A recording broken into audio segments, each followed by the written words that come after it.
Hey everybody, I'm Dan McClellan. I'm a scholar of the Bible and religion. The fit for this video is the Frank Miller Benton Grimm. Let's take a look at a video. Did you know that the Bible reveals that in the beginning there were two Leviathans, but God had to eliminate one? Alright, let's see it. The Bible says that God created them on the fifth day, and they lived in the depths for a long time. So the book of Genesis never mentions Leviathan at all, and the priestly creation account that runs from Genesis 1:1 through to the first half of Genesis 2:4 makes no reference at all to Leviathan. It is, after all, a much later creation account from the much earlier, more archaic creation account that involved Adonai's battle with the sea and with the monsters that were symbolic of the chaotic forces of the sea. So Genesis 1 does not mention Leviathan.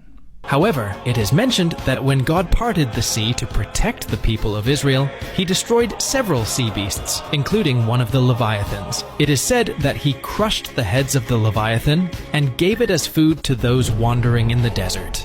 So this is referring to Psalm 74, where it says God divided the sea by his strength and crushed the heads of Leviathan and gave them for food in the wilderness. And some people interpret this as a reference to the Exodus, but the story then goes on to talk about how God carved out the rivers and created the torrents and the streams and put the luminaries in the sky. And this is really about creation. So this is this more archaic creation account that has to do with God taming and subduing the forces of chaos in order to bring about order so that the creation of the earth, the creation of human civilization could take place. Additionally, the book mentions that on the final day, God will finish off another Leviathan. So this is Isaiah 27:1, where it says, "In that day God will punish with his swift and hard sword Leviathan, the wriggling serpent, Leviathan, the twisting serpent, the dragon that lives in the sea." And this is actually quoting a tradition that we also find quoted in a Ugaritic text from more than 500 years earlier, where it says that Baal is the one who killed Letan, the Ugaritic cognate to the Hebrew Leviathan, the wriggling serpent, the twisting serpent, the dragon with 7 heads. This is just a different tradition.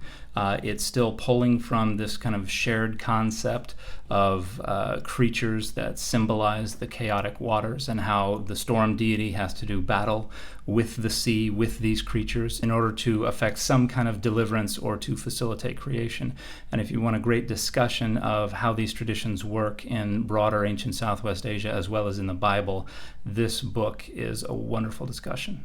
In nature, God created species in pairs, like bull and cow, rooster and hen. So it is very possible that there was a male and a female Leviathan, but one was eliminated to prevent their reproduction. So this notion that there must have been 2 Leviathans is a product of the presupposition of univocality, the notion that every last syllable of the Bible speaks from a single unified and consistent perspective and with a single unified and consistent voice. In other words, they cannot disagree, they cannot conflict with each other. And so we have an account of Leviathan being destroyed primevally prior to the creation of the earth and the rise of human civilization. And then we also have in Isaiah 27:1 this notion that Leviathan will be destroyed by Adonai on the day of Adonai in this eschatological future. And so if one was destroyed early on and the other is not yet destroyed, then there must be 2 of them. And the reality is that these are just different takes on this tradition of Leviathan